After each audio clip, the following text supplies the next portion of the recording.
Good evening, everybody. My name is Thomas Kittelberger, and I'm here to talk to you about the differences between water cooling and air cooling, and why water cooling is superior in high workload scenarios. Now, since everyone here is familiar with building a PC, today we're going to take one step farther and talk about the awesomeness of building a computer with liquid cooling inside. The main benefits of that are better performance, as well as being a little quieter.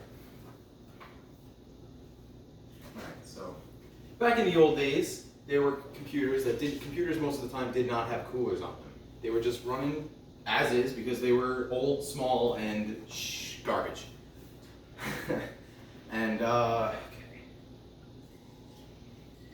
as computers got better, they would start getting hotter, more power hungry.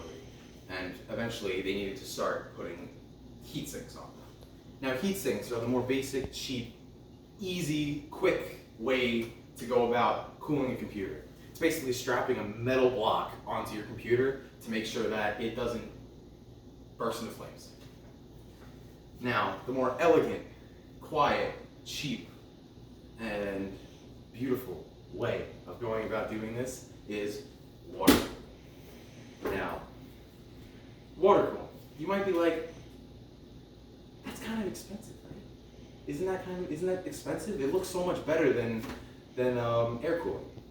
But I would say no. For the same performance, you're paying about the same for a big chunk of metal or doing tubes like this. Now, you're probably wondering, how does it work?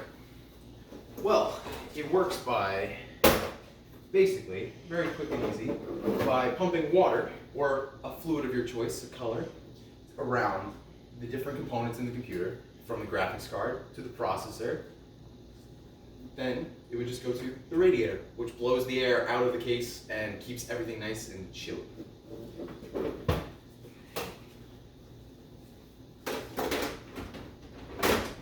So now you might be thinking, wait, that sounds very similar to air cooling. It's just blowing hot air out of the computer. Well, you'd be technically right, but there are a handful of reasons of why this performs way better than air cooling. So, first off, the higher heat density of the amount of water fluid in here allows it to stay cooler for much longer and get rid of the heat over a longer period of time, allowing it to run at a higher clock speed and perform better than what the factory sent you for a longer amount of time. As well as running quieter than any air cooler that could do.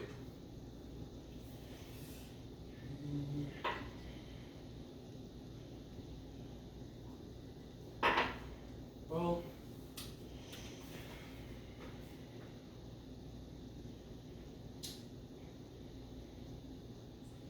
now we're on to the subjective part of this, my apologies. The subjective part of this is just how much better this looks. Man, oh man, this thing looks amazing. It's so shiny, so perfect. Not a place missed out, all nice and clean. No worries about having as many fans blowing dust in there that would choke the computer. As well as, yeah. Alrighty. Well, I guess I have to go and say, man, I really like my air. I've got to go and be the devil's advocate for a moment. Man, I really like my air cooler. It looks pretty cool. It's a big chunk of metal in my computer. And it does the job. And I would have to say, if you're just working on Microsoft Office or doing email or Facebook, you're fine. You don't have any problems. You can go ahead and keep using your air cooler and not have a problem. But if you're like us, real gamers, enthusiasts, engineers, people who just like to go fast, like Sonic, what you're gonna do is you're gonna go out there and you're gonna water cool your PC because it's flat out better, even though it costs a little bit more. And that's really the only caveat. Is that it costs a little bit more, but you're getting better price performance out of it, which is great. This is great. You should do it. All right, I'm done. That's it.